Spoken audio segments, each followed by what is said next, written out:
Hey, we're live 2026, baby. Harley is reckless. New rads. You haven't seen his Instagram story 49 minutes ago. 6 power snatches and 185. Shoes untied. Back in my day, I used to be fit. Reckless. He's still fit. Dude, we were talking today a little bit about hot topic drugs, performance enhancing drugs, peptides, testosterone, hormone replacement therapy for the ladies, HRT. There's a difference there. If people listening didn't know. But we're because I was doing my snatch training. And I was like, yeah, if I just took drugs, like in 2 weeks, I would snatch 275 again. Like there's no, what do you think about that? 2 weeks? Yeah, I think I don't know enough about the adaptation rates, like when you start taking hormone therapy, but True. I'm talking about physiological adaptations. If you got the dosing correct for my biology, like right on, because that's what happens in women more often than men, but the dosing has to be right where you like start to get these like really quick changes. Like, so I have a client who, I started working with her a handful of years ago as personal training, and she came in because I've been working with her husband for about a year before that, and he's like, I think my wife would really enjoy this. And she came in and honestly, she was super grouchy and acted like she did not want to be there. And I'm like, dude, like, did you just get like forced to be here by your husband and like he just like pressure you into this? That would be crazy. But no, she just had premenopausal like hormone fluctuations. And I was like, and she was talking about it of like, oh, I just think I'm having these symptoms due to aging. And I was like, have you gotten your blood work? Have you considered hormone therapy? And so she went and got it. And within a week, she was a completely different person. Like attitude. Yeah, that's typically what happens. Like happiness. Like it was wild. Pain, joint pain went away. That I can't speak to the physiological adaptation rate, but within a week, she was completely different attitude, had a whole different personality about her. I mean, it is 2026. How much longer before outside of sport? How much longer do you think that type of stuff's going to be taboo? I think it's far less taboo now. For sure, in the fitness space. I mean, just broadly. Well, broadly it is even less taboo because of things like GLP-1s. That's all the same in the same vein. You know what I mean? Yeah, true. I want to, if I was going to take anything, I'm waiting for it to come out more. I'm not going to take anything, but if I wasn't taking anything, it's the resveratrol, or how do you say it? But either way, it goes in and dumbs down your myostatin inhibitors. It's a peptide. Forget how you say it. It's like, it sounds like your cousin's name, like Reggie. It's like they took two people's names and slammed them together. And it's like residual or something. I don't know. That's like Mike Israetel was talking about myostatin inhibitors and drugs that are coming out or in testing currently that are going to basically take those away. Yeah, myostatin inhibitors are what stops you from growing muscle and like basically regulates your genetic ceiling. So for people who want to grow muscle, if you interfere with the interference of myostatin, because myostatin causes growth, myostatin inhibitors restrict myostatin from causing growth, aka your genetic ceiling. Yeah. And then from there, if you take those inhibitors away, muscle size as well. Yeah. So if you take those inhibitors away, then theoretically, if you just train, you're just going to grow infinitely. All right. So 2028, 2 years, because by that time, they'll be pretty tested by a lot of people. Let's see what happens. I don't know. I think that'd be the coolest one out of all of them so far that are out, like peptides wise. I feel like, to me, that's the most. Maybe. Like, there's people who like the peptide that changes your skin tone. So, like, it works with the melanin, and then it can make you look tan. I thought that was something incredibly inappropriate. Don't say it. But anyways, what it makes like Robert Downey Jr.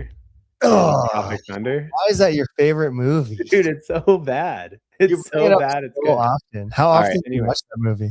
I haven't watched it in probably like 3 years. It's just stuck with me, huh? It's just. I think it's made a lasting impression.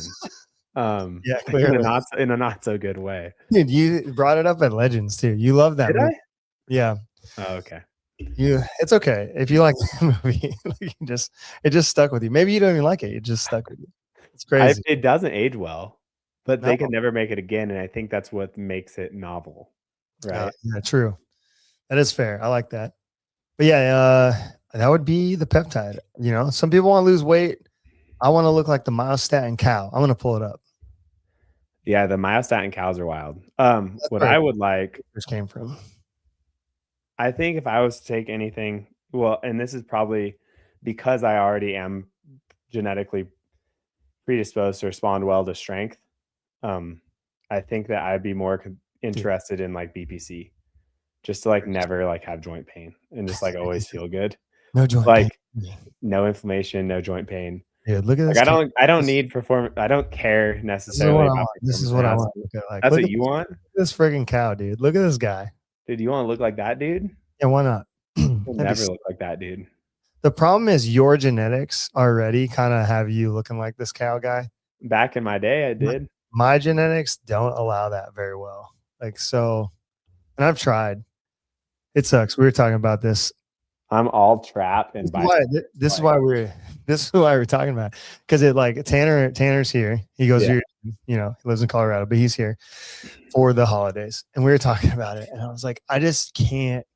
I've tried it, like chicken, broccoli, rice, bodybuilding style, tuna fish, rice cakes. Like I've done it, and I can get lean, but not anywhere near like some of these people. It's crazy. I just think my myostatin inhibitors are working overtime. Damn myostatin inhibitors. It's not my testosterone and my other blood work. It's got to be something else. So, anyways, that peptide is alluring to me.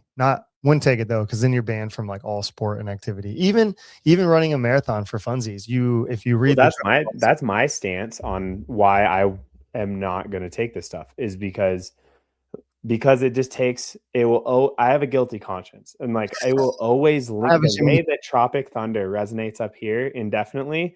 That will always be in the back of my mind of like, you took something one time back in 26 or 27 and like because your shoulder and elbow hurt so bad, you took this thing and then therefore you're no longer allowed to compete or participate in recreational activities because the rule book says so. Just for 3 years or 4 years, whatever it is. Well, just ban yourself for 4 years. Yeah, ban yourself. But they don't know that. So like, yeah, but if your conscience, if you're Jiminy Cricket, if it's really just your conscience and your little devil angel on your shoulders, like you're a bad person, just ban yourself for 4 years. I mean, sports not everything. You don't have to, but it is crazy though. If you do read like recreationally, if you sign up for like a triathlon or anything, you sign just like you sign up for the Open recreationally. You sign a drug policy for sure. Whether or not you read it, you're breaking the rules by being on any of these substances. You know, so you take any peptide and you sign up for the Open and pay your $20, you have just broken the drug policy and are at risk for a 4-year ban. Just so you know, I've said it here. Well, that's why Taylor Self has never made the games, but just because he started posting and promoting that he took BPC, they're like 4-year ban. Yeah, I don't know what it is. Do that. Do you think they should do that, or do you think that? I feel like they need some proof. Yeah. No, I don't know. It was AI. They should have said it was AI. Anyways, all right. So, what did you want to talk about today? We're having fun. It's the new year, 2026. New year, new me. Todd's on drugs. New year. Don't say that. Don't. No, I'm just kidding. Dude, you're gonna get banned from the Open if I say that too loud. 2028. I need that drug to be used first and see if it even like does what it's supposed to do. Because like that's kind of one of the fun things of like Hiller, watching someone like Hiller though, because he's taking the what is it, like the other weight loss drug right now, and he is losing weight. And he takes the side-by-side photos and it looks kind of cool. It's just cool to watch somebody like that. I think like I want more people to be more open about what they're taking, because I gave my mom BPC 157 because of her shoulder pain, and she no longer has shoulder pain. Yeah, like this stuff works. Like a lot of these peptides work. They do exactly what they say they're going to do. Yeah, I would like to see when it comes back, if it does come back, for like not just your mom, but your mom plus 1,000 people. You know? Yeah.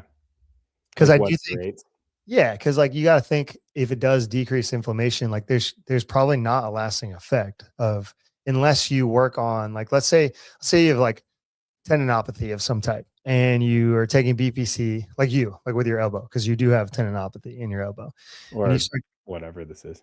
yeah, Did you hear that?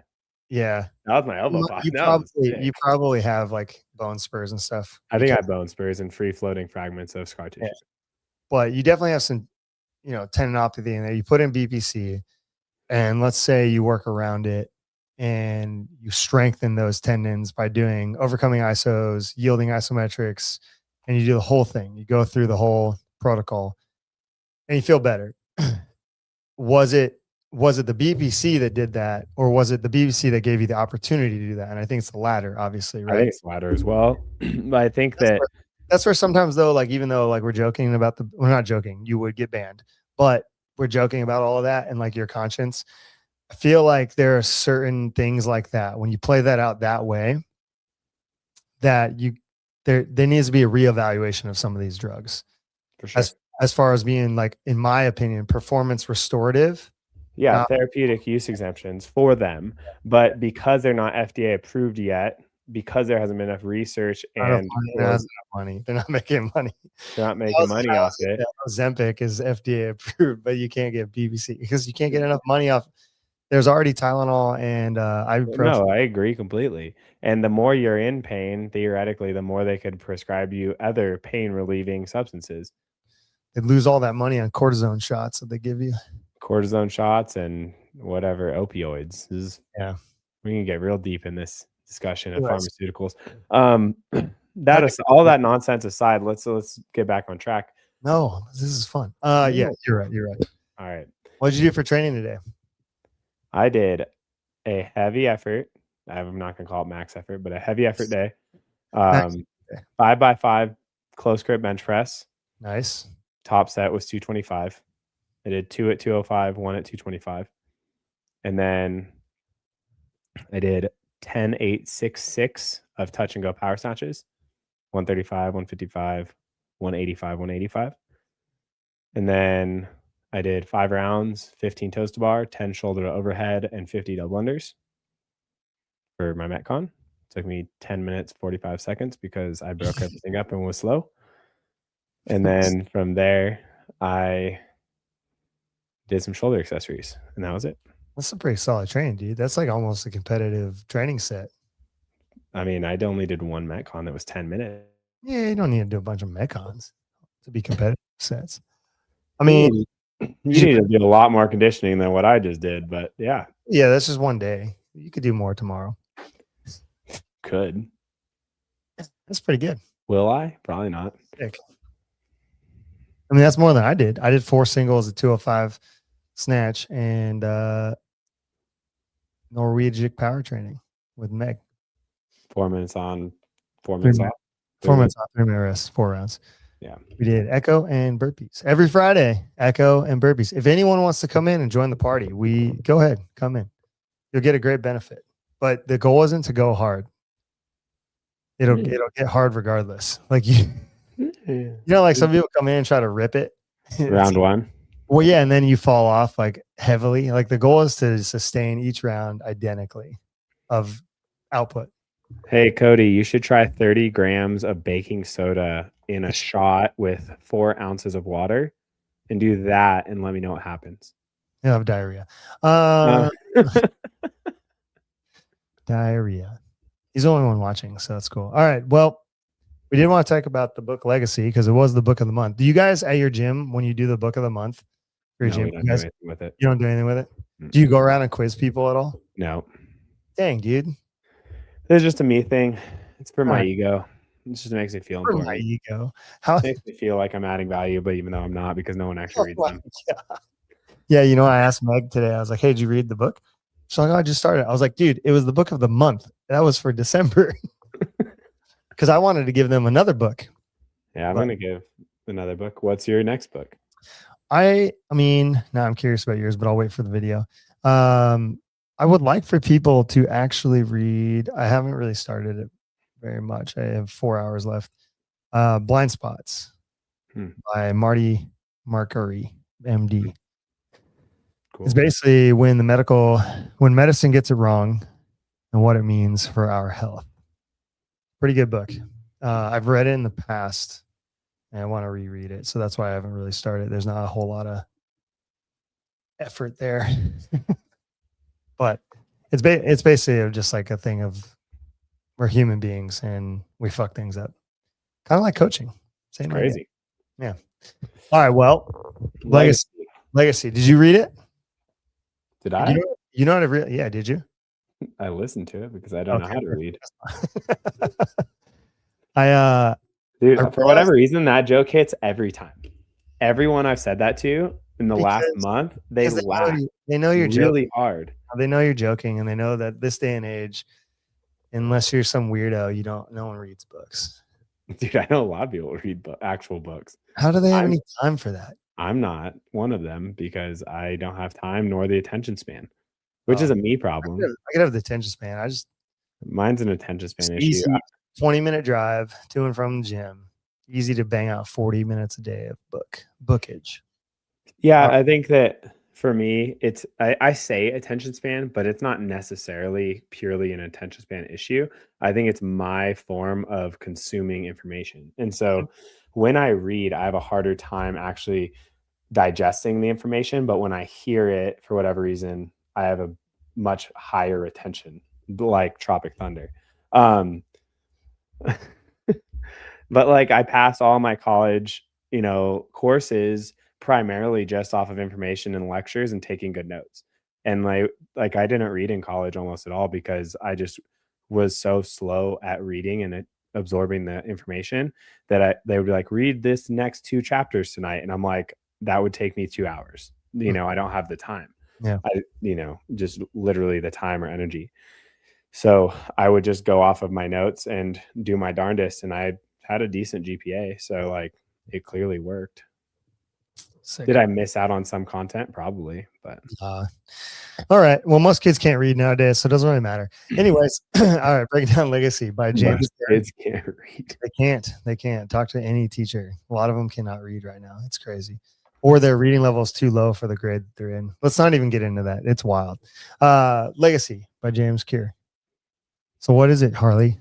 That's a book about leadership and culture based around the All Blacks, the New Zealand All Blacks. What I didn't realize is that it's the second book. Really?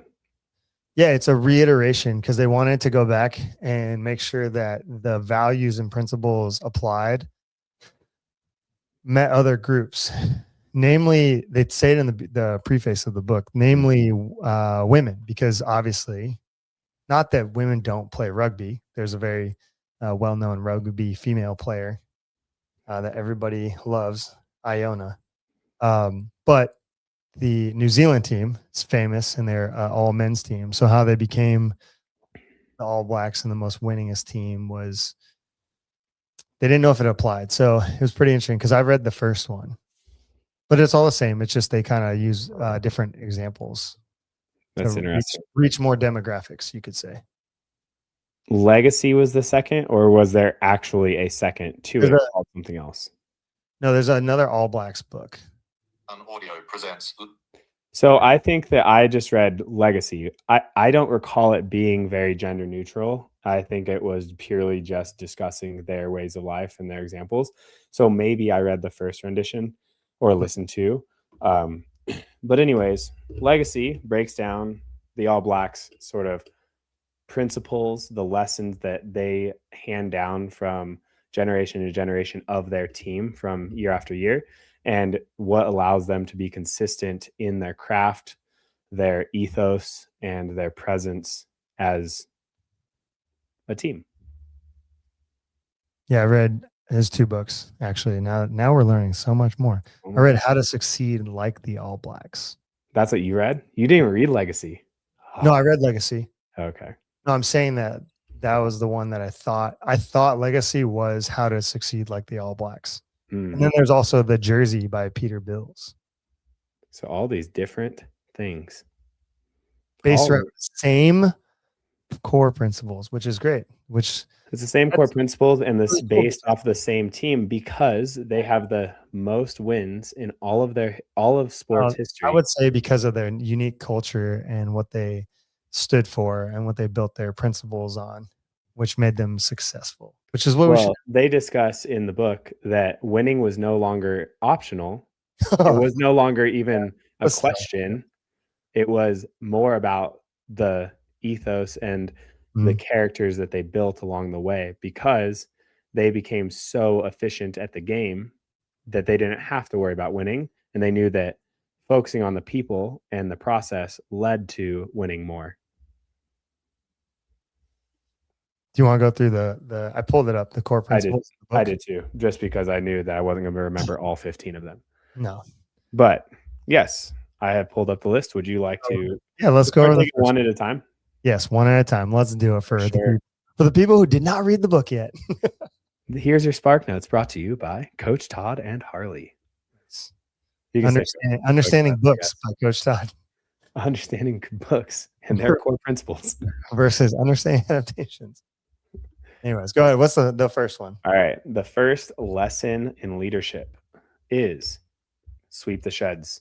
So this lesson, it revolves around the idea that you're never too good, too big, or to have too much seniority to do the simple things, to take care of the people around you, the equipment, and the facility that you take pride in.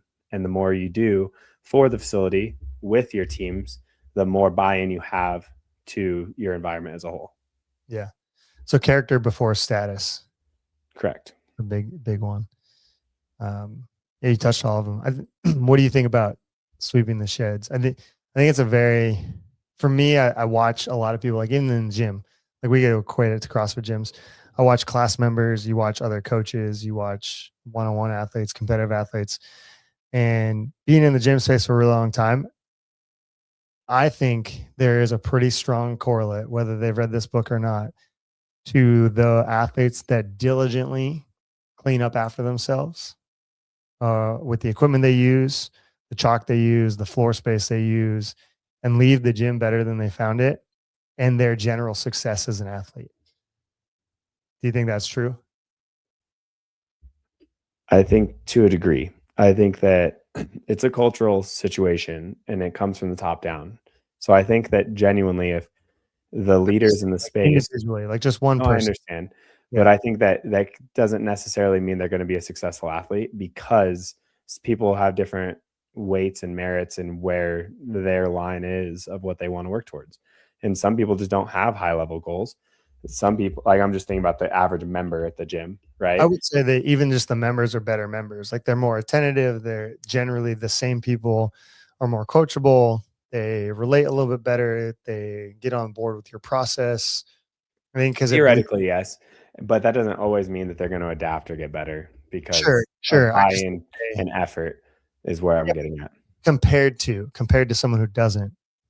That's what Yeah, I I mean, I would rather have a full room of people who want to contribute to the space and those around them, even if they're not high-level athletes, because they're going to just make the experience more enjoyable for everyone.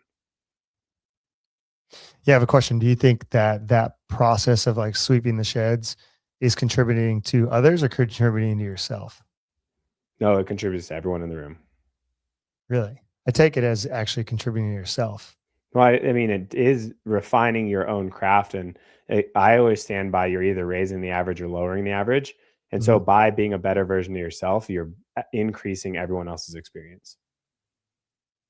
Yeah, see, that's where I think you're just increasing your experience. It's interesting. Yeah, but how do you impact those around you? Can you pour from them? It does impact the people around you. I'm not saying it doesn't. I'm saying I feel like there's so we've read, you actually, book of the month was Chop Wood, Carry Water, and in one of the parables is the house builder. Build your own house. Yeah, who he brought into the office. His boss tells him, "Hey, you're going to build one more house." He builds that house, and because he's so burnt out and doesn't want to build the house and everything else, he builds it not as well as some of the other homes that he builds. Then he comes in the office after the house is built, and his boss slides the key across the table and said, "The last house you built was your house." I think fundamentally, the sweeping the sheds is the same idea of like, you always have to be leveling up your space, yourself, your area, taking care of your pride through like if you make a mess and walk away, like what does that say about you? like, yes, it dampens other people's experience. The coach now has to clean up, or the gym owner now has to clean up, but like, you haven't amplified yourself. Like, you haven't crossed your T's and dotted your I's. Yeah, no, I think we're in that saying moment. similar things. I Yeah. think there are just multiple layers to it, right? You have to start with yourself, to your point, and you have to do your due diligence to take care of yourself, clean up after yourself, and exercise discipline to be able to give back to others, to maximize your own craft, and actually add value to your life. And if you do not do the simple things well, how you do anything is how you do everything, right? Theoretically, that's another popular saying. I actually don't agree with that one, I don't but either. I'm I actually, don't. But that is really actually mad. I'm really mad that you said that right now. all right. Fine. There's a I fire was just burning inside of me. That's fine. So, but that is another popular one that people Yeah. correlate to a similar idea, in the sense that how you do the little things is how you will let it trickle into other aspects of your life.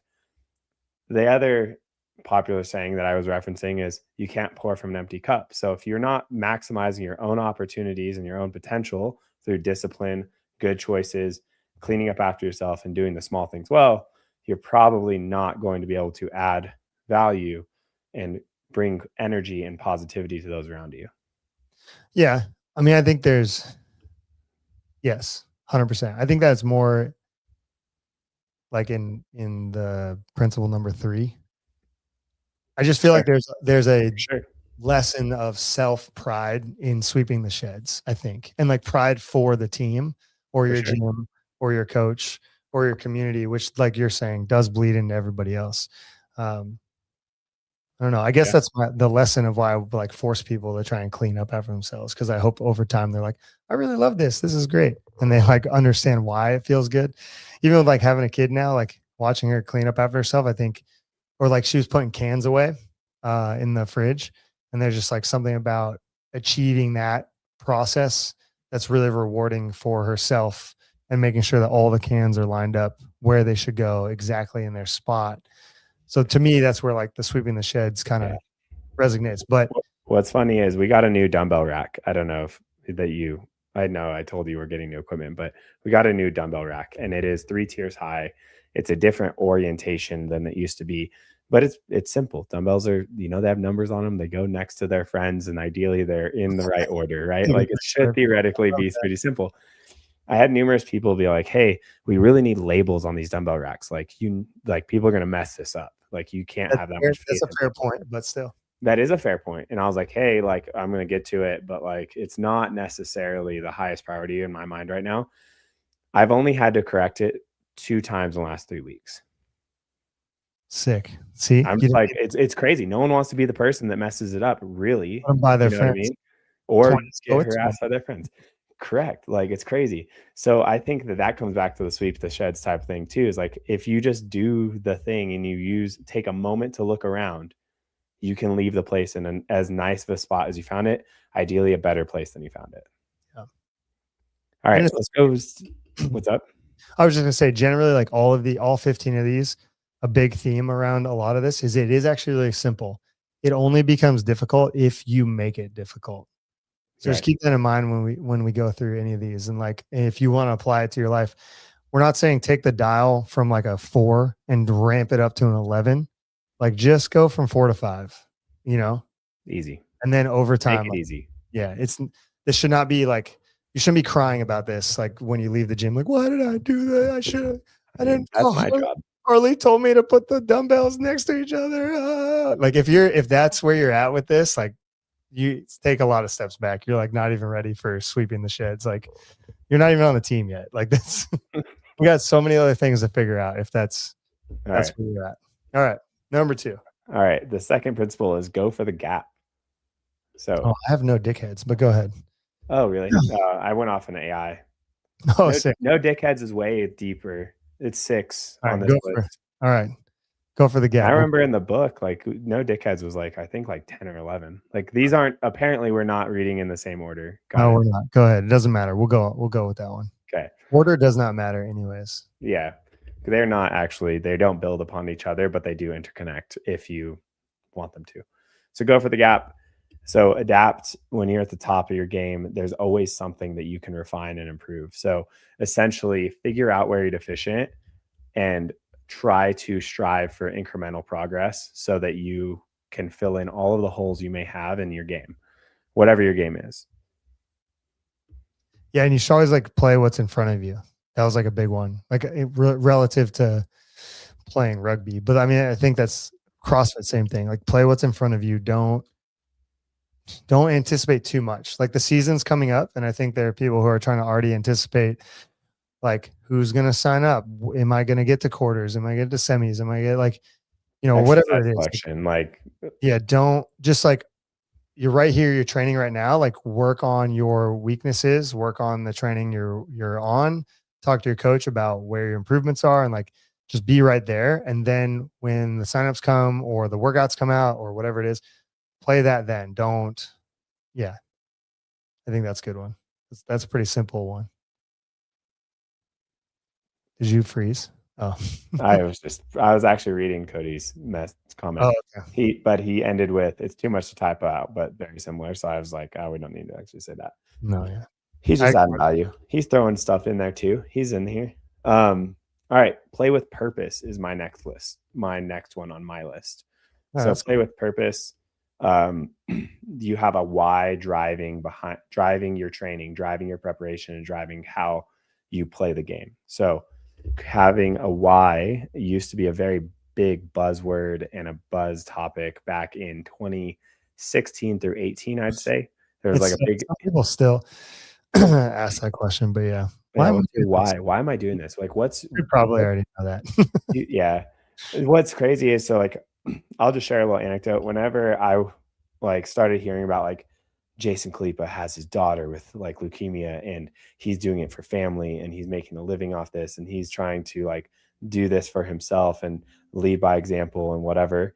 And like, that's his why, or that was like a multi-layered why that kept him going and training through these hard times. And I was like, I was 22 years old finishing up college. I'm just like, what? Like, I'm just a kid who's trained in my garage. Like, do I not have a why? And I eventually came to the conclusion is that my why is that I truly love it. And I have a passion for coaching and I have a passion for exercise science. And I enjoyed it as my hobby and my pursuit. And it gave me direction. And like my why was truly, it came back to just like, hey, is loving and enjoying this thing enough? And what was funny is at the time, there were people literally saying like, just because you like it doesn't mean that's enough of a why. And I'm like, yeah. All right, whatever, dude. Like, I don't know what you want from me. That's actually like a really, really good example. Like I think everyone should hear that example of your experience with Jason Khalipa's why and like your why and take that away. Like that's the biggest takeaway. There's nothing really to add. I do think, like you're saying, people have weaponized this idea of why. Like my why, it's like almost virtue signaling. Like my why is so great that your why should, and then it makes you like reconsider your why. And not that Jason was doing that, but you could. Yeah, this conversation had nothing to do with Jason. This was another person. It was just happened to be happening in the same timeline. But it made you feel like my why wasn't enough, right? Sure. As his, which is I think the lesson. Like I think because I've said this to people often when like, well, what's the why? Because I can.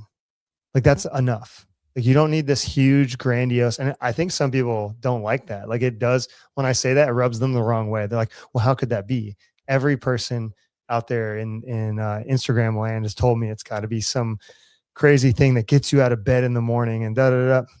Sure, it could be, but it doesn't have to be. And I think that's something that people might need to like be okay with. Because with you, it's like you're interested in it, you really like it, that's enough. Like, it doesn't have to be some crazy thing. I definitely am against the whole why thing though, like in general, because of that. Because I can see the dichotomy of those two. And I've seen it for a really long time. And it's gotten me to a point where I just don't like it at all. Yeah. I mean, I think people being vocal about their why isn't necessarily a bad thing, but if it is at the expense of someone else's comparison and consideration, like don't get me wrong, it's the other person's fault for comparing the why, and comparison is a thief of joy or whatever the saying is. But like, I think that generally speaking, like this experience of pursuing a goal, it should be an intimate and individualized experience. It should be what is meaningful to you. And if it's enough just by being enough, then believe that it is. And your own doubt, letting doubt creep in and letting the comparison sort of fuel the fire of the doubt, that is, the problem here. I think that you should focus on yourself and your own path more so than comparing to others.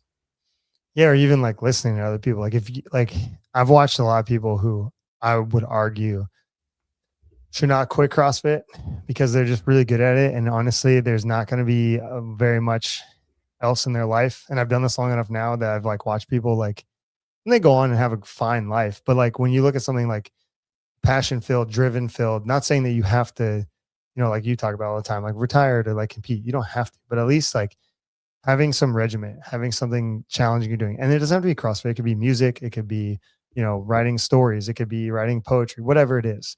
But you're doing something as a human being that is creating something, whether that's with your body or with your mind, is enough of a why. And just quitting stuff because you've either compared it or people have told you not to, or like, this is too much, you take it too serious, this, that, the other, which does happen when people go down this path, especially like, I guarantee you there are people in New Zealand who told the All Blacks coaches or the All Blacks players that like, you're taking this too serious. This is too crazy. And like, that didn't stop them from. And that's a common trend with people who are borderline obsessive with their craft, right? Yeah. Because people are like, you take this too seriously. Yeah, don't listen to those people. Those are not the people you want. I'd rather be considered the guy that takes himself or takes his job too seriously and cares a lot, that rather than someone who's like has one foot out the door and doesn't give a shit. Yeah. So moving on. Next one. Ask the ball is my next one on my list. Leaders create other leaders. So delegate responsibilities, empower people to take on new roles, and elevate the people around you. Yeah, just distributing leadership beats hierarchy. So it's, yes. I mean, it's hard though. You do have to make sure that people step up. But I mean, if everyone's trying to subscribe to all of these things, the hope and thought process that they are stepping up into those positions, because you can't just put anybody in that. So if you're out there like, trying to create a team or a group of people or a training group or any of that, like just make sure the people are ready and right for that. Not that they couldn't do it. They just might need to give them a little bit of time.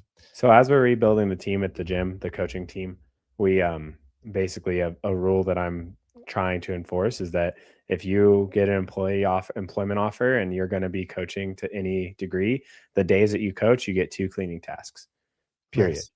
And it's like, I don't make them over the top. I'm like, sweep the floor, like sweep the shed, clean the bathroom, like wipe down the rowers, normal maintenance stuff. Yeah. And a lot of times, like if it's someone who's like Abby only coaches 2 days a week, I make one of her days more extensive on the cleaning. And the other day I'm like, do a walk around the room and organize stuff.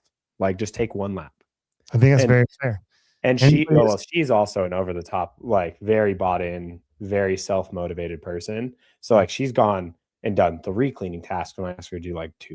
And I'm like, cool, more power to you. I'm not going to complain, but I do give her a fist bump and say, hey, good job. Thank you for doing that. And like, because again, we're delegating roles of maintenance and giving her time of coaching development outside of that and giving praise so that it is a team dynamic.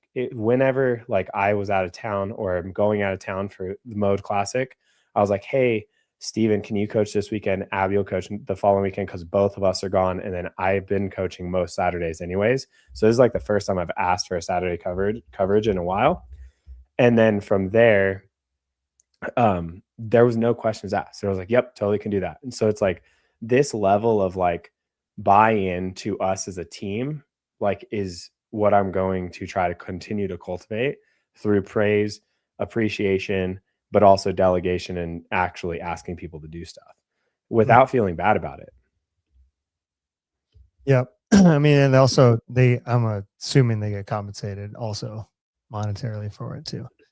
Well, yeah, like they get their coaching hours and it's fine. Yeah, you're just trying to get people to, like in the legacy book, just get on with the team. Yeah, this is a team effort, period.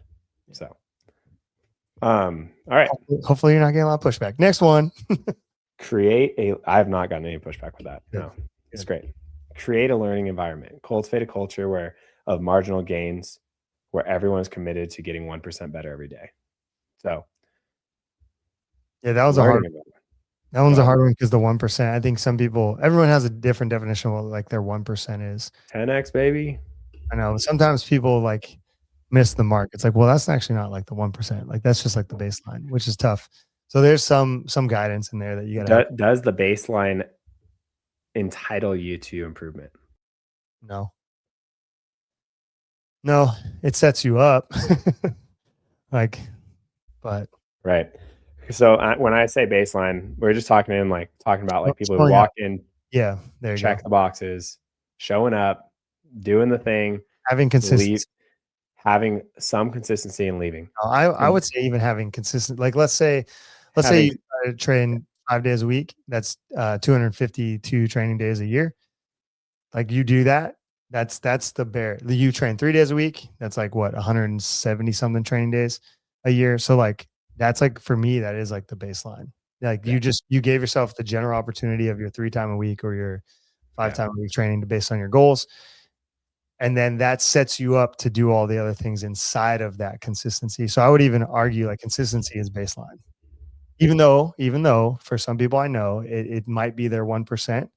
But like once you get past that, it's like, hey guys, we got to be real here. Consistency and showing up on time every time and being should be a non-negotiable. Yeah. And having if you have a fitness or performance-based goal.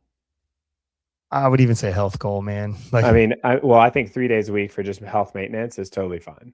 Yeah, but like 5 days a week and consistency of 5 days a week is a non-negotiable if you have a performance-based goal. Sure. Yeah. Well, I would just say the 3 day a week would be the health, but still, yeah, exactly. Baseline, it's like, hey, those two situations, you got to just do that minimum and come with a decently open and willing attitude. It doesn't even have to be a good attitude. Like you could be 5 a.m. person, just dreary, but as long as you're like, yeah, man, I'm here to do the thing. Like, help me out.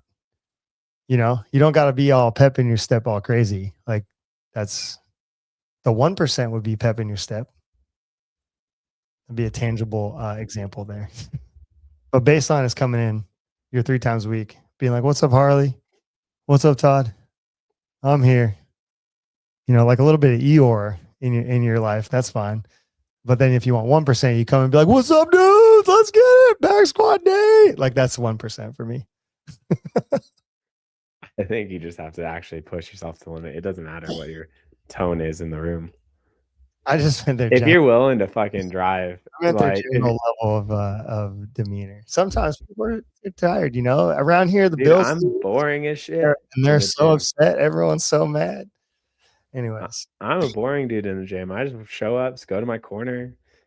You hear me grunt and moan a little bit, fucking that's fair. Before you know it, like put out a lot of good effort. Who you don't need to come in and get all crazy, but I'm just saying, like, you know, a little bit more joy in your life. That's all.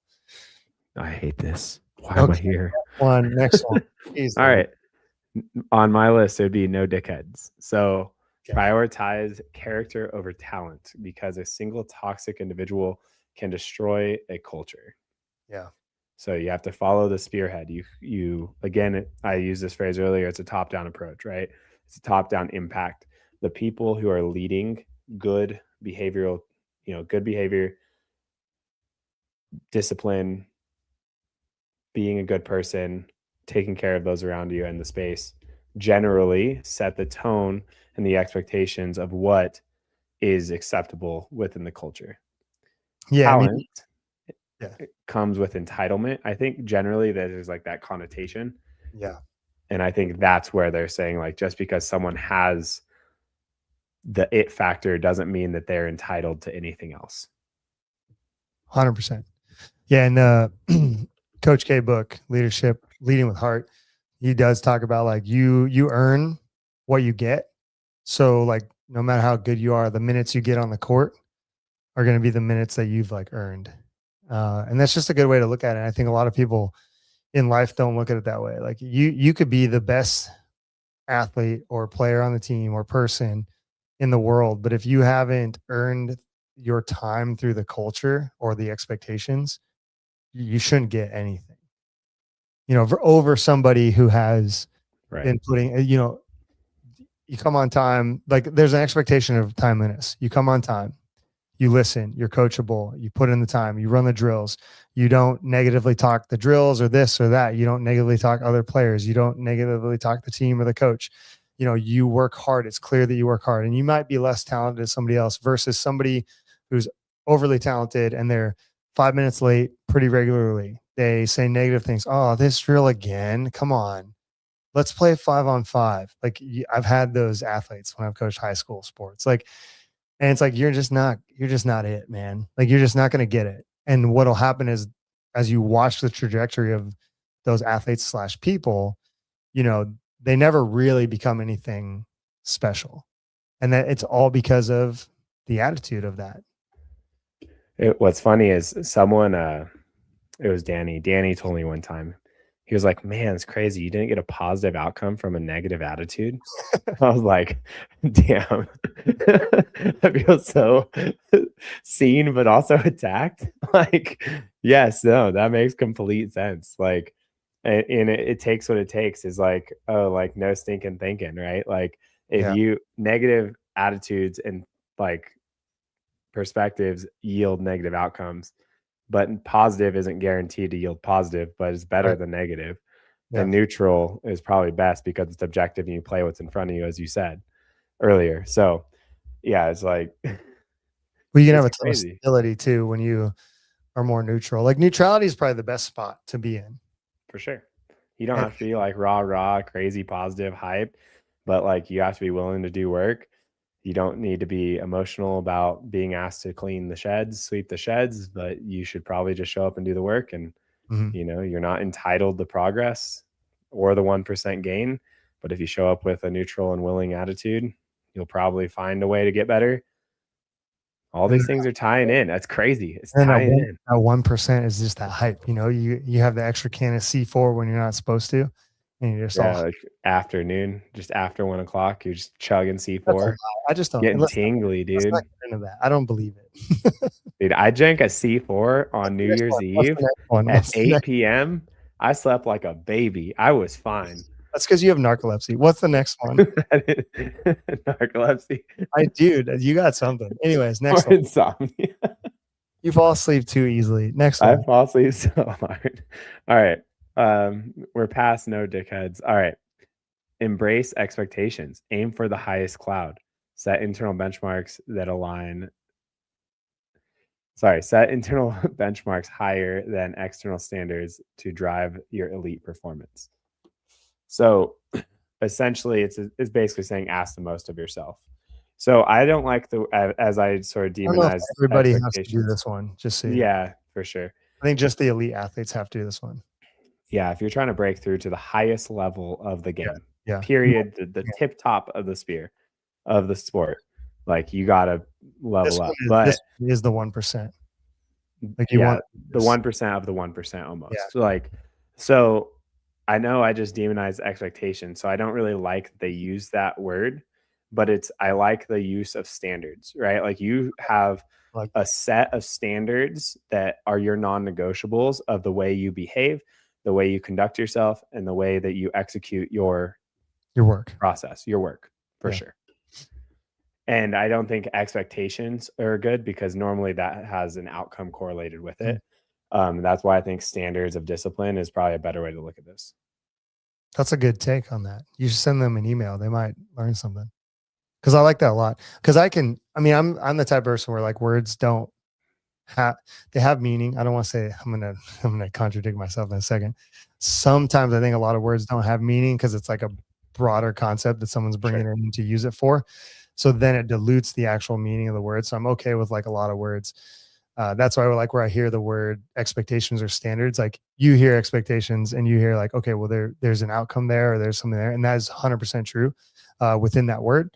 For me, I'm just like, it's just how they're explaining the thing. But I do really enjoy that. That's a huge value add of just, you should send them an email. Maybe they'll edit the book. That was good. I don't actually recall the way they explained it in the book. I'm just going off the Spark Notes list right now. I'm gonna look back. They're smart. I like that. I can't remember what it was actually said, but I love that. Yeah, Yeah. I mean, I do remember reach for the highest cloud, but that's like the same concept of like shoot for the moon and land with the stars. And it's like, so like my anecdote of my experience of trying to pursue competitive endeavors is like, I always said, I'm probably never going to make the games as an individual, but I think I can make regionals. And that's what I said in 2014. And then eventually I got semifinals. And once I got there, I was like, cool, I made it to my cloud. You know what I mean? Like, this is cool. But what would have happened if I expected, no, I can make regionals no problem, and I would expect myself to go farther? Would I have been disappointed sooner? Maybe. Would I have been discouraged? Maybe. Would I've gotten better? Maybe. I don't know. But like, I think I also just take myself as a very tactful, or sorry, strategic and like realistic person. Yeah. So that's also probably to my own downfall. But Yeah, I mean, there's a level of, it's hard because I go back and forth on this because I appreciate exactly like who you are and how that plays out for you. And I'm a lot like that. Like the data is the data. Like there's a lot of CrossFit is just math, but there are a lot of people in the world and in the history of sports and athletics and phenomenal things that have defied what's natural or what's supposed to happen or what the Sure. data says. So for me, I've tried to help people understand, and with this concept of what this piece is that you can use it to develop hope and belief and creativity. And those three things I think are really powerful when you can interlay them into the thing that you're trying to achieve that is, next level great. And you have to just be consistent in that belief and that hope that you're going to achieve it, that then would allow you the opportunity, and hopefully through a good training process or practice or whatever it is that you're trying to achieve, you're set up just like you were, where like, it's where opportunity meets, preparedness. Right. And that's really like what you're trying to do. And I think there are people who like miss their opportunity because they weren't prepared or had hope and belief in themselves, and they miss that mark because of that mental shift. And like, I mean, yeah. I talk about my mindset that year. Like, I remember at Wadapalooza, people were like, "Oh, you excited for the season? You excited for the Open?" And we were there like coaching CJ, Marissa, and Mo. And I straight up was like, "Oh, I think I'm going to skip the Open this year. I think I'm going to take the year off." And that was the year I made it. Like, I was so burnt out and tired. Like, I just was hanging on by a thread. But again, preparedness. I was still training hard, and opportunity. The workouts came out. I'm like, "Oh shoot, these might actually be it." Whenever the quarterfinals workouts came out, I was like, actually, unfortunately, I think I really like these. Unfortunately, but fortunately. Yeah, we'll see what happens. Well, I always say unfortunately because I always get more nervous whenever That I was think probably the years I've seen you try to compete. Even like the years you did TTT, like we were texting back and forth, and like I think that would be the year that you had the most like radical belief. Whereas like the other years you'd be like, like it's whatever. Like there's a bunch of really good people here. Like the year you did quarterfinals at TTT, and you're like, there's a really good bunch of good people here. It's really fun. Like, I mean, I was 200 at that. I was like 211. yeah, you crushed that it. year. It's like, but you're like, I don't think I'm really going anywhere, So, well, it was funny that year. Max asked the group in front of all of us, like, there's a group of us. Raise your hands if you're going to semifinals or the games. Raise your hands if you want to go to semifinals but are unsure. Raise your hands if you're just going to like do this. And then I'm the only one who didn't raise my hand for any of them. Oh my And Max calls me out and was like, "Hey, where do you want to be, man?" I would have called you out too, dude. That's and weird. I said, well, I was like, I don't honestly, man, I've just moved elevation 8 months ago. My training feels terrible every single day. I'm not acclimating well. I have no expectations. I don't know. I was like, I would love to say that I could make semifinals, but I have no idea. And then the first couple workouts happened and I was like, oh dude, I'm crushing it. And like, then the belief came in, and it was the understanding of like how much performance increase and differential that I had between elevation and sea level. If you were ever to go back, I would add this. Maybe you should believe sooner. All right, next one. Believe sooner. That's a good one. All right, the next one is train to win. So we digressed a little bit, but you really said like through a good training plan and paired with self-belief, you can do cool things. So this next one's train to win is practicing under intense pressure so that peak performance becomes automatic during actual competition. So in our space, that would be if you have a skill deficiency, do your skill work, eat your veggies, develop the qualities you need so that you don't miss your skill or miss your lift on game day. And then train race paces. So like I interpret this as do your interval work with intentionality. Don't just come out hot and blow up, but like try to figure out how to manage the clock, how to manage rest period, how to continue moving forward well and consistently. And then also like shorten your feedback loops of, when there is a moment where you have doubt creep in, how do we realign on the task at hand so you don't lose focus and lose time? Yeah, the only other thing I would add in that is like what you're talking about in that training, and what I think some people miss who are trying to apply pressure is they want to, in CrossFit especially, they want to like win their training or get a good score in their training. And there are times where, like what Harley's saying, that layered in, do all of that process.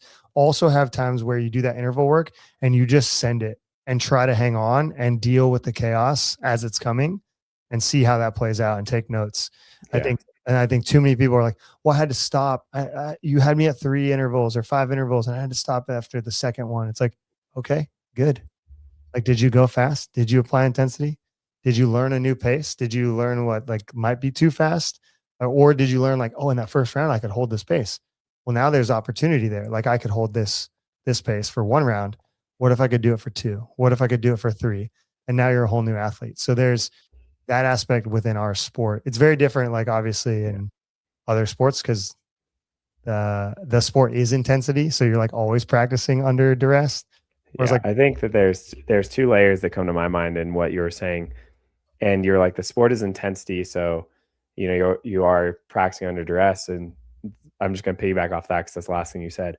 The sport is also, the training for the sport also looks a lot like the sport. And people have a hard time delineating between performances in training and performances on the floor and self-worth. And a lot of times they'll have a bad training day and they're going to be like, well, if I cannot execute this perfectly here in training, therefore I'm a lesser athlete and I'm going to fail on the floor when it comes down time to it. Right. Time to do it. Time to apply my training.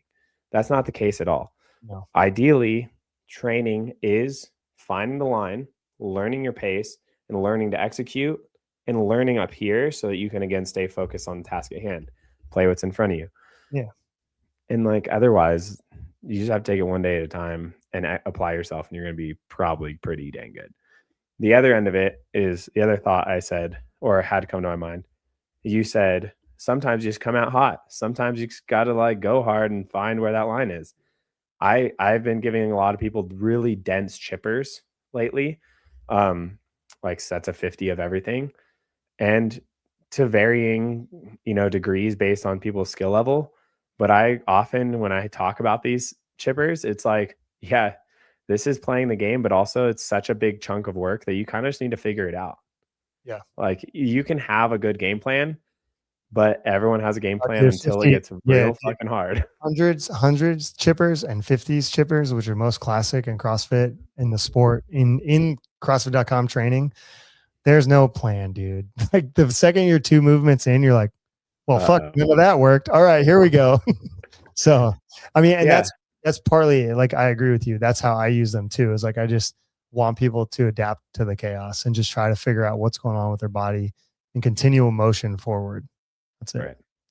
I think like the 2-parters, like a Karen or like the 120 cows, 120 wall balls, whatever, that type of thing. 19-1, like though, I mean, 19-1 is just 1919 for a bunch of rounds. But like my point is, like those workouts are purely formatted to be a test.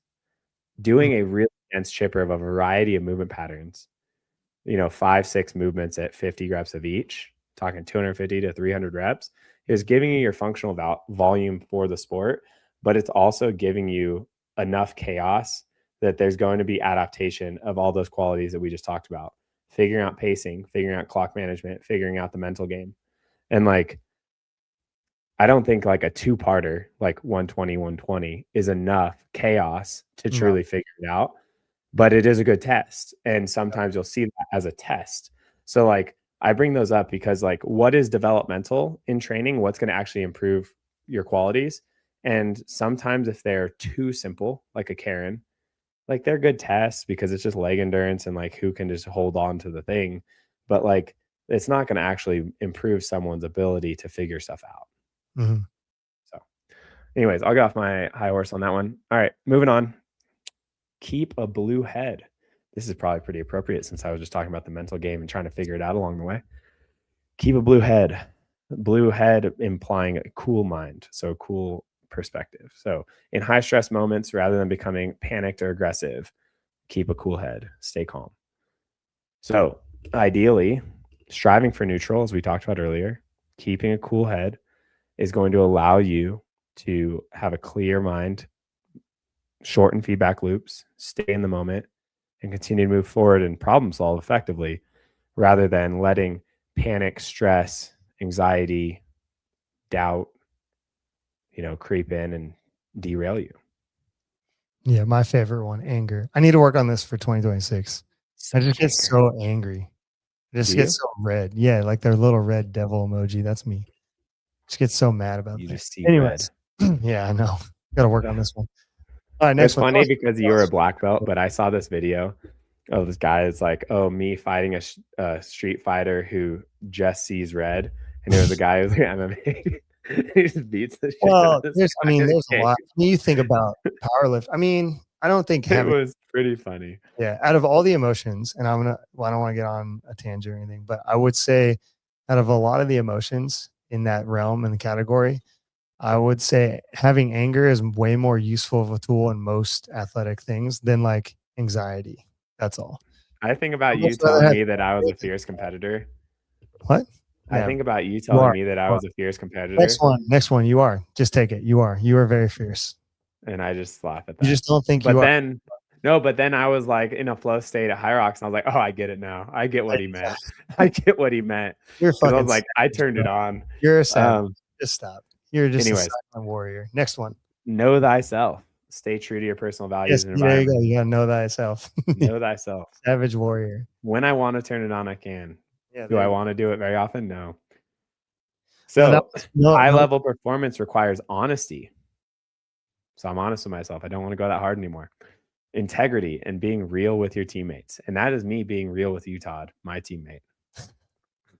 Sick. Know thyself. Yeah. Yeah, I mean, that's it. I think that's pretty self-explanatory. It is, but I think that one takes the most work. And for tangible, like people who listen to this and if you get excited and you go read or listen to the book, use trusted people around you who believe in the goals that you have for yourself, and then take their feedback on like who you are, and don't fight it.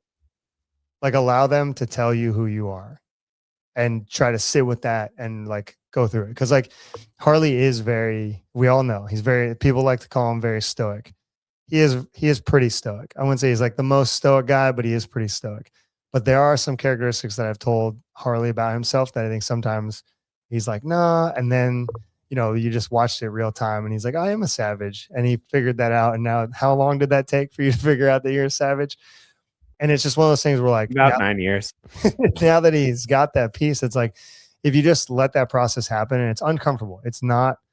And even if it's trusted people, again, like I said, they need to believe in what your goal is and believe in you and that goal to give feedback on you. Because there are people who won't have those two pieces, and they could steer you in the wrong direction and tell you the wrong shit. Like those are just criticizers versus people who are actually like helping you.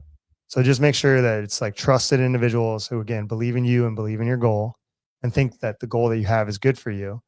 Then say, hey, what do you think about me and my behaviors and my personality around this goal? And where could I improve? And what are my blind spots? And that, I think, would give you the truth.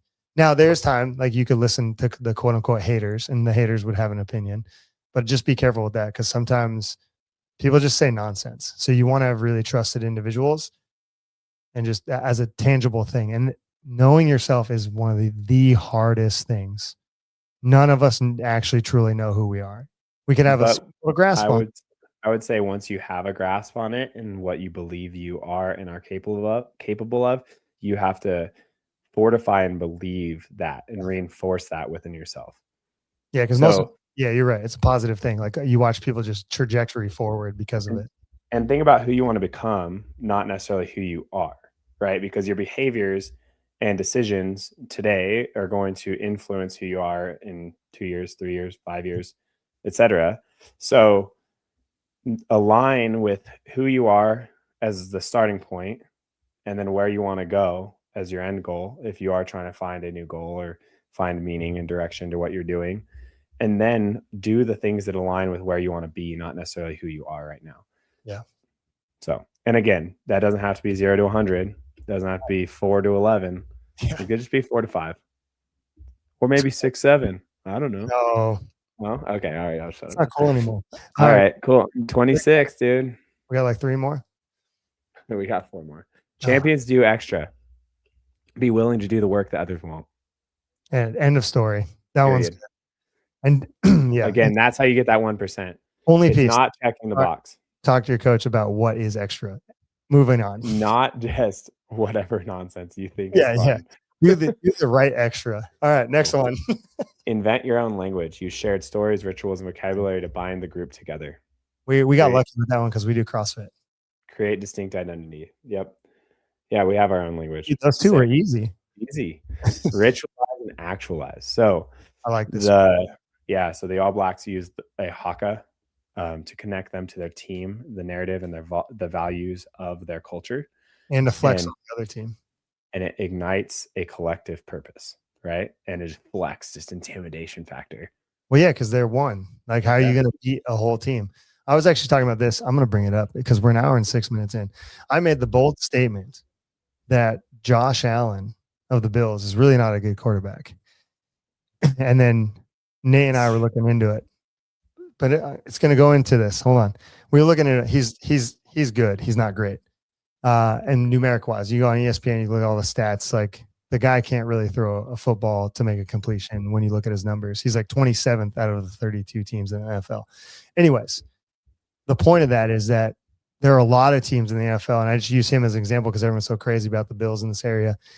It should be called the Buffalo Josh Allens, whereas Nate's favorite team are the Eagles. And like, you couldn't even really name a player on the Eagles. I mean, you can, but they have Mark Wahlberg. Stop. They have the replacements. That was so good. They have so many people that are like good players. It's a complete team that there's no one singular focus. And they have like united themselves, and they're good. They're a great team. There are a lot of teams that are like that. And I think that potency in any organization, whether that's NFL, NBA, you look at the 95 Bulls. Yes, Michael Jordan was on the team, but the reason why they won was because of the supporting players that were also on that team. And they talk about that all the time. Tom Brady. Yeah. Tom Brady. Also, the second you took him out of the Patriots, I mean, he is statistically the best quarterback of all time, but you take him out of the Patriots, and what happened to them that year he left the Patriots? They couldn't hit a 3-pointer to save their life. Exactly. So, but the point is, like, there is more power in a larger team than at one singular person. Correct. And I've been proving that about Josh Allen recently. Who won the AFC championships? The New England Patriots. That's who, not the Bills, because they lost. All right. So let's circle it back. They use the haka to create unity in their team dynamic and connect to the rituals and cultural, roots of New Zealand culture. That said, to create a ritual, it could be you stretch the 4 stretches at the start of every training session, because that's what just gets you in the mode of like calming the mind, the calm before the storm, refocusing and reflecting upon what's in front of you. Maybe it's, at Coast Range CrossFit, West Pyatt's gym, they do the same 5-minute little like swing your arm car, like whatever. Get the point of it. What? I don't like it either, but I get the point. It is the idea of doing the same ritual before each training session for the sake of setting the tone for the system, the mind, etc. Yeah, a couple things I like to use with athletes, and I try whether or not they take this. Something Khalees and I have been arguing about for a real long time. Changing your clothes between events. If you have the opportunity, take a shower between events. Like, create the ritual of like, this was this event, clear everything, go to the next event. And I just think there's a lot of power in that. There's also like how you set up on a barbell. when you go to do a max lift. Like there, you watch Matty Rogers, some of the best lifters in the world. They do the same thing every time.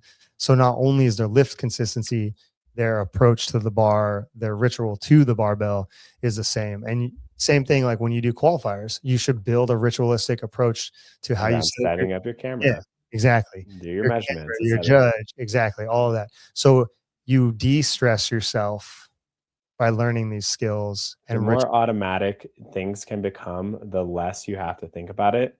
The same can be said about any skill acquisition. So essentially, this is what you're reading. how you exactly how you execute training, qualifiers, etc. That's setting up for a lift. That is going to take away the thought process of Mhm. it and create habits and basically You got to That's practice. muscle memory, right? But like, yeah, you just have to practice. I always give people a checklist when people are like learning how to like do a lift. I'm like, hey, just create a checklist in your mind.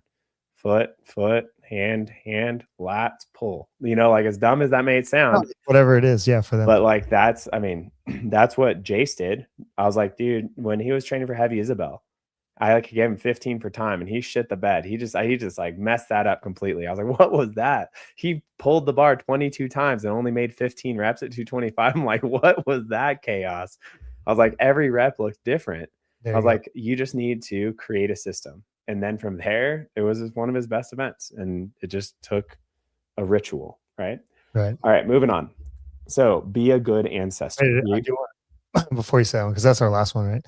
No, we have two more. Okay.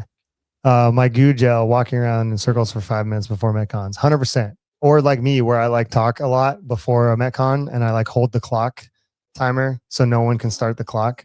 So I can like get That's myself. called procrastination. Both of those. That's my ritual because It's I my ritual. can't handle it. Sometimes it's 5 minutes, sometimes it's 20. Yeah, I'm just not ready. Just not ready. Anyways, go ahead. Be a good ancestor.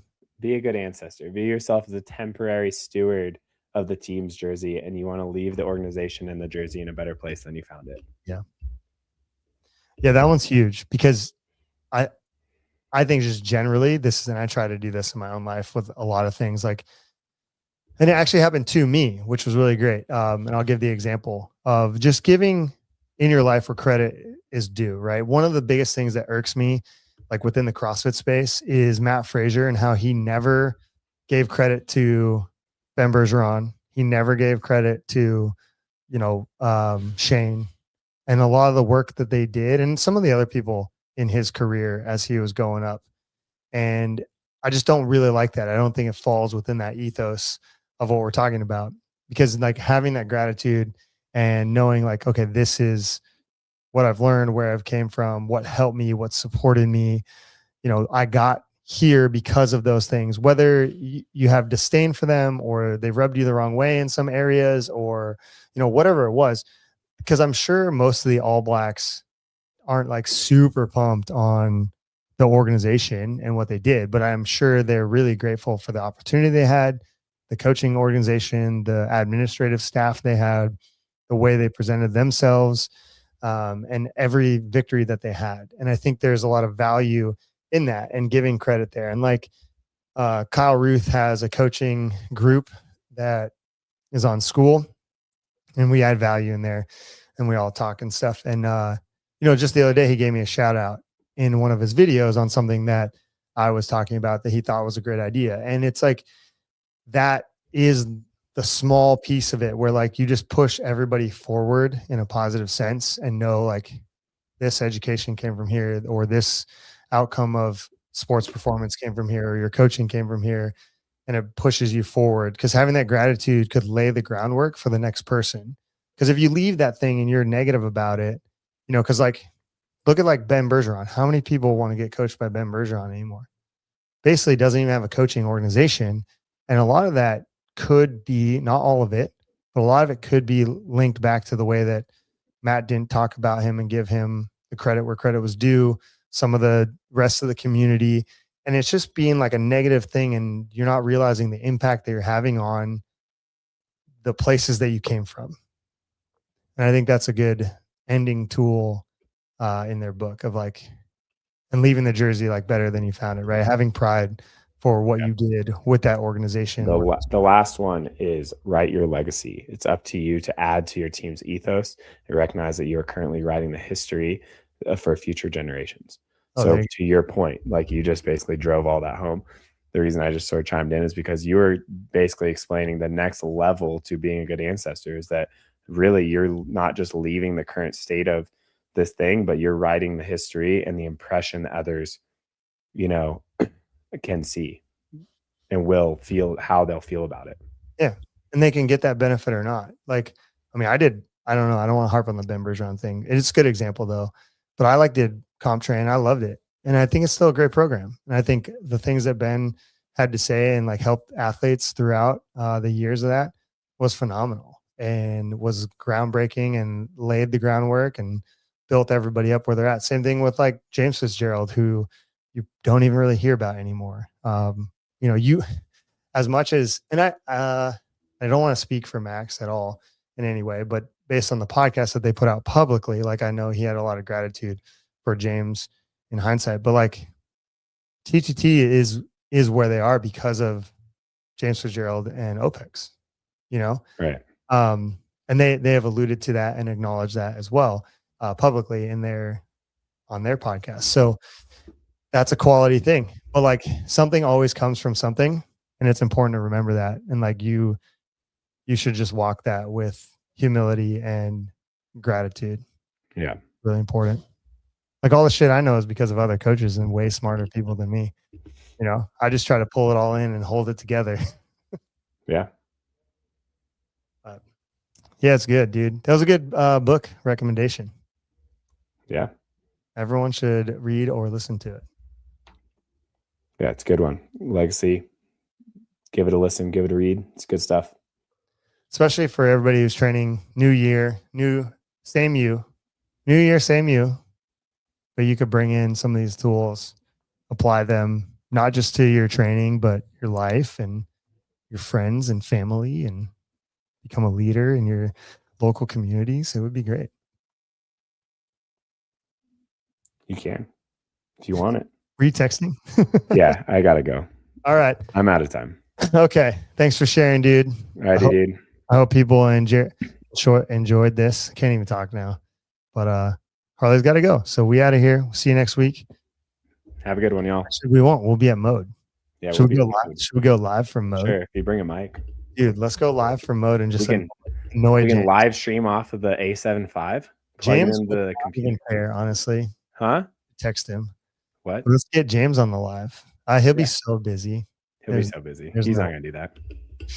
Anyways, all right. Well, we'll figure something out because we're gonna be there. Mode Classic. Check it out on Instagram.